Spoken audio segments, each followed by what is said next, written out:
इस वीडियो में हम पढ़ेंगे कि वैज्ञानिक पद्धति की विशेषताएं कौन कौन सी है। इससे पहले की वीडियो में हमने पढ़ा था वैज्ञानिक पद्धति का अर्थ और परिभाषा क्या है। वैज्ञानिक पद्धति की महत्वपूर्ण विशेषताओं में सबसे पहली विशेषता है कि वैज्ञानिक पद्धति ज्ञान का आधार है, या हम ये कह सकते हैं कि ज्ञान का आधार ही वैज्ञानिक पद्धति है।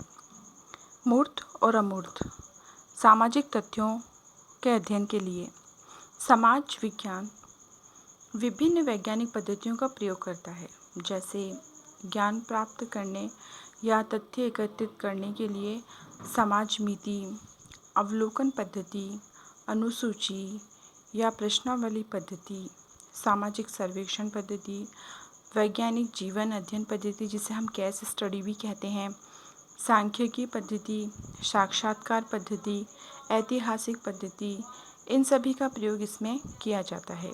इनमें से एक से अधिक पद्धतियों को काम में लेते हुए सामाजिक घटनाओं का अध्ययन वैज्ञानिक पद्धति के अंतर्गत किया जाता है।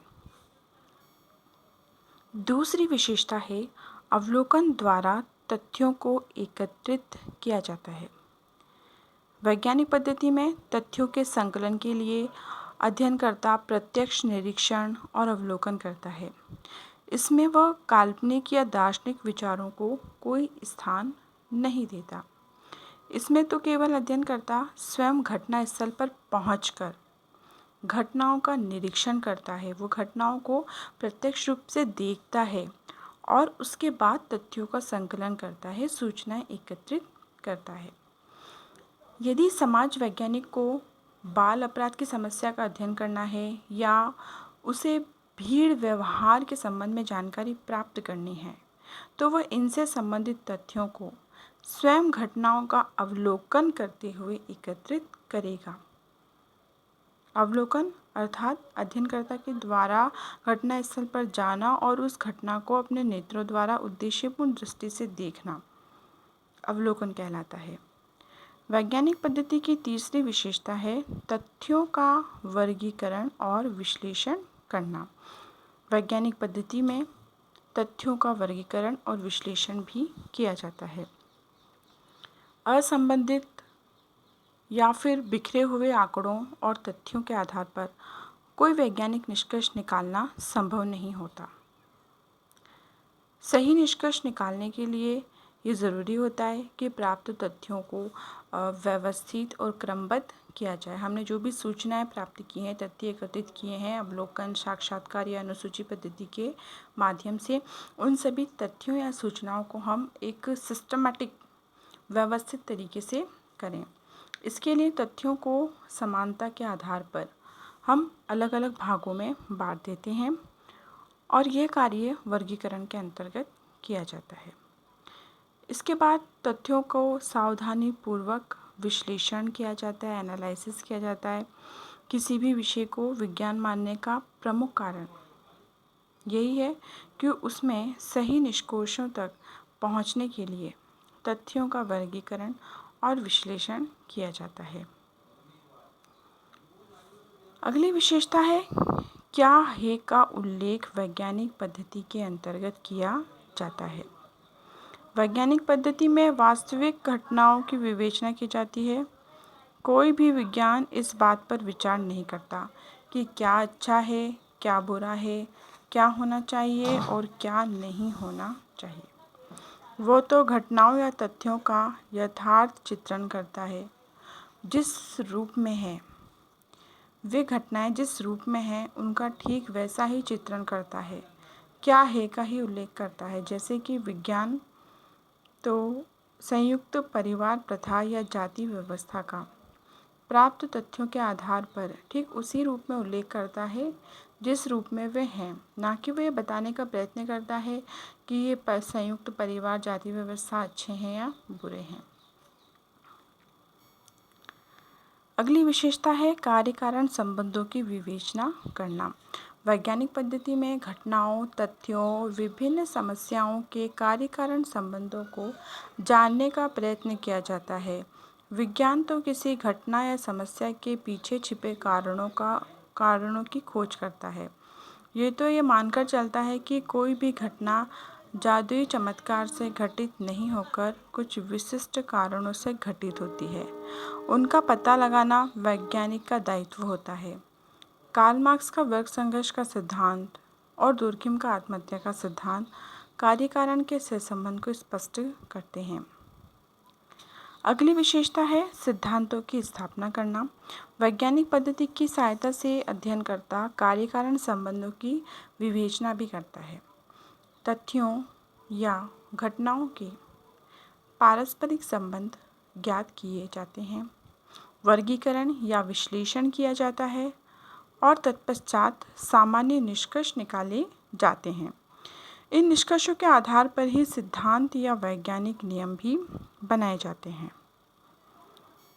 अगली विशेषता है सिद्धांतों की पुनः परीक्षा वैज्ञानिक पद्धति के माध्यम से ही संभव है।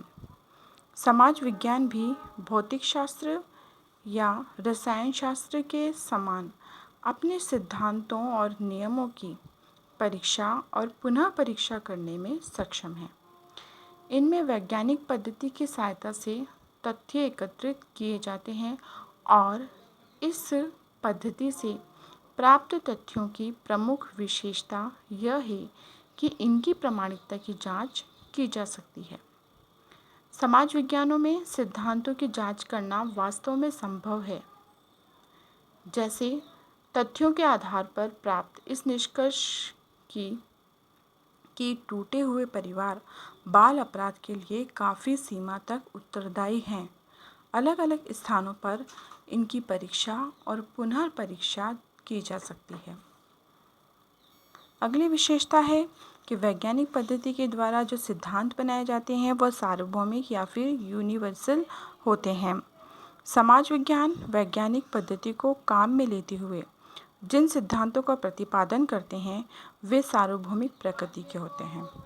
इसका तात्पर्य यह है कि यदि परिस्थितियां समान रहे तो समाज विज्ञानों में विकसित सिद्धांत विभिन्न समाजों और कालों में खरे उतरते हैं। जैसे यह सिद्धांत सार्वभौमिक रूप से ठीक पाया गया है कि पारिवारिक विघटन सामाजिक विघटन पर आधारित है। अगली विशेषता है कि इस वैज्ञानिक पद्धति के माध्यम से भविष्यवाणी की जा सकती है।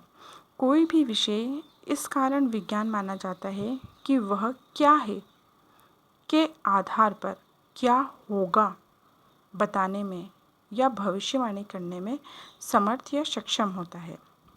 वैज्ञानिक पद्धति की सहायता से संचित ज्ञान भंडार के आधार पर भविष्य की ओर संकेत करने की प्रत्येक विज्ञान की क्षमता है।